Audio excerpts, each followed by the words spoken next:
Alright guys, welcome back again to my YouTube channel.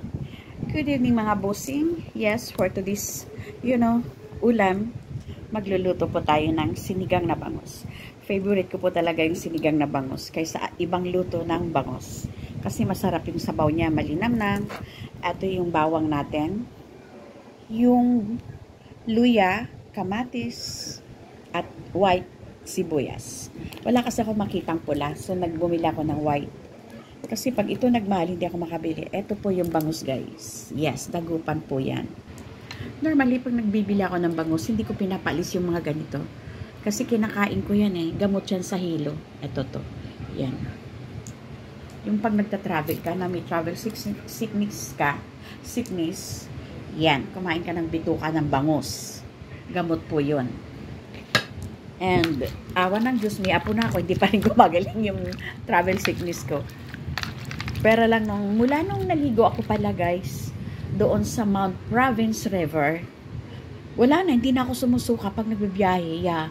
Thank you very much, Miguel Love. Shoutout sa inaanak ko doon sa Kalinga, Parasili. Yeah. Sa Parasili yun guys. May inaanak kami doon sa kasal. At may apo na kami doon. Hello! Hello, Zia! So, ito yung panghalo ko guys. Kangkong, sitaw, at saka talong. Ang ganda ng talong niya guys. Oh, fresh. No, kaya lang may kamahalan talaga. Ayan. Ganda ng talong. Dati pag naghihiwa ko ng talong, maano eh. Yung may ano sa loob, butas. So, ayan yan. Then, andyan na yung siling pangsigang. So, iyan po yan. Sinigang na bangus. Okay? So, come on guys, let's make luto-luto na ng sinigang na bangus. Ay, ito pala guys, ito yung pang-asim ko. Dalawang ganito. And then, minsan, pag di ko ano yung lasa, kailangan ko maglagay ng magic sarap. Okay? So, let's go. Alright guys, so ngayon, ito na, magigisa tayo. Pag ako guys magigisa, pinagsasama ko na yan, yung luya at saka bawang. So, antayin lang po natin lumabas yung aroma ng bawang at saka ng luya. Okay?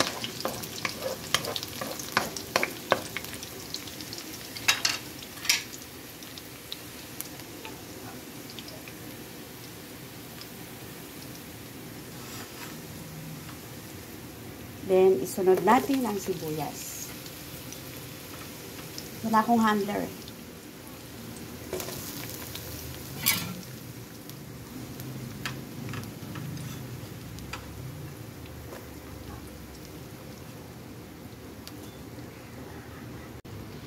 So, ayan guys, pag naamoy na natin yung aroma ng sibuyas,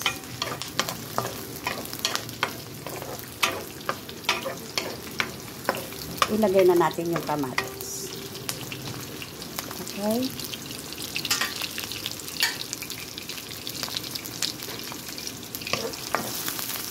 Ayan, nangangamoy na yung aroma. Ang gusto ko lang dyan yung aroma nila ng mga seasoning. Then, pour natin yung kamatis.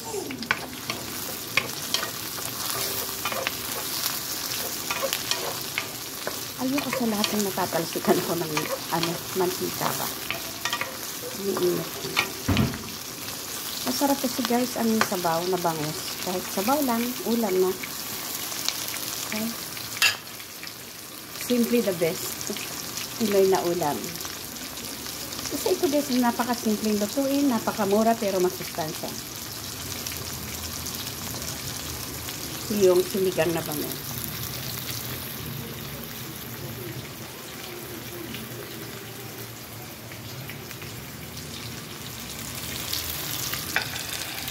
Yes, simply the best. Then, ilagay na natin guys yung fish milk.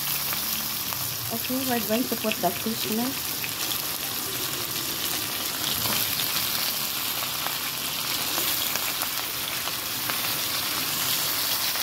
Yan.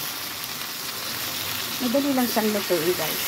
Ang makukuha natin guys na sustansya sa bangus is yung protina. So, napaka-sustansya niya. Ano ko eh? 160 isang piraso. Agis, 240 isang kilo. Yung bangos. Dagupan yan. Pag bumibili ako guys ng bangos, gusto ko talaga dagupan. Malapad yung tiyan. Kasi pag malapad ang tiyan, isa yan sa pinakagusto ko. Yung yung party ng tiyan. Yun lang ang kinakain ko dyan. So ngayon, we're going to put water. Okay.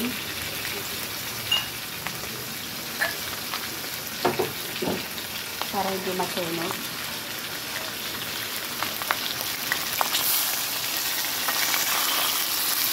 Yan. Yung tama lang ba? Yung papantay lang sa isda yung tubig niya.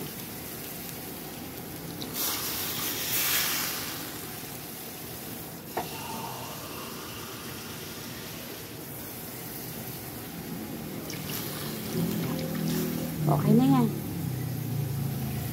Sarap na yan mamaya. So, antayin na muna natin kumulo yan. Then, lagyan na natin siya ng seasoning. Okay? See you in a bit. Ayan po guys. Kumukulo na siya. So, binili ko to guys. 1K to eh. Kaya lang hindi ko nabilan siya ng takip. Kahirap ako pagtapos na magluto. Yan. So, inuuna kong ilagay to guys, yung siling green na pangsigang para yung aroma ng sili. Ang sarap. Then, ibuhos na natin guys. Ay, hindi. Timplahan pala natin muna.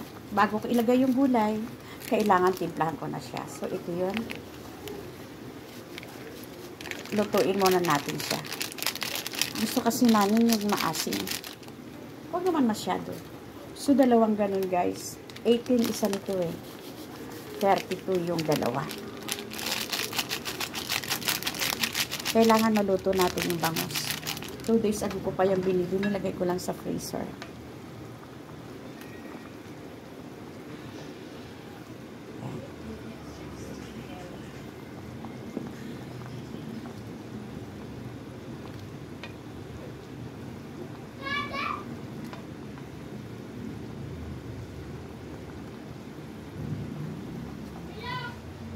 So, we have to count 1 to 50. Then, tikman na natin. Simply the best. Sinigang na bangos. O, diba? Tipid.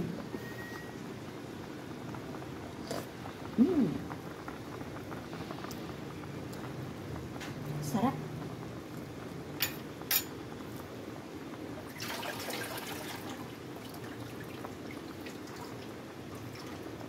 Sabay na natin to guys para ma-well cook na yung bangos. So isabay na natin yung gulay. Sitaw, talong at saka kangkong. Gusto ko ng radish kaya lang tong anak ko ayaw ng radish. Ayaw niya ng amoy. So pakuluin uli natin. Then pag nagluluto ko guys, pag naglalagay na ako ng gulay, hindi ko pinatakpan. Para yung kulay ng gulay, green pa rin. Kasi pag tinakpan mo yan, tapos bubuksan mo, mag-iiba ang kulay ng gulay. Pansinin nyo po guys. So, hayaan ko muna siya ulit kumulo. Okay?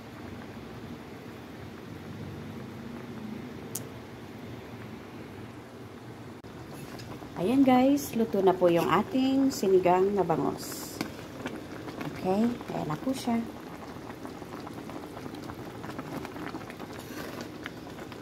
Wala na yung gulay. Kanina puno yan guys, diba? So, ready for ano na yan? Eating. Okay.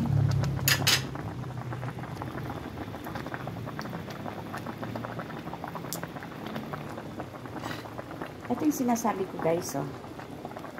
Ayan, kinakain ko to guys. Yung malinis na yung bituka ng bangus. Masarap yan.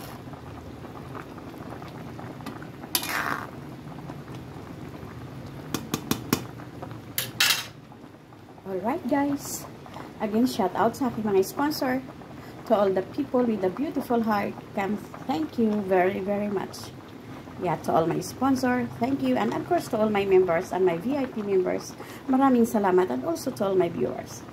And thank you very much for watching Simply the Best Sinigang na Bangus for our dinner. Thank you. Till my next vlog.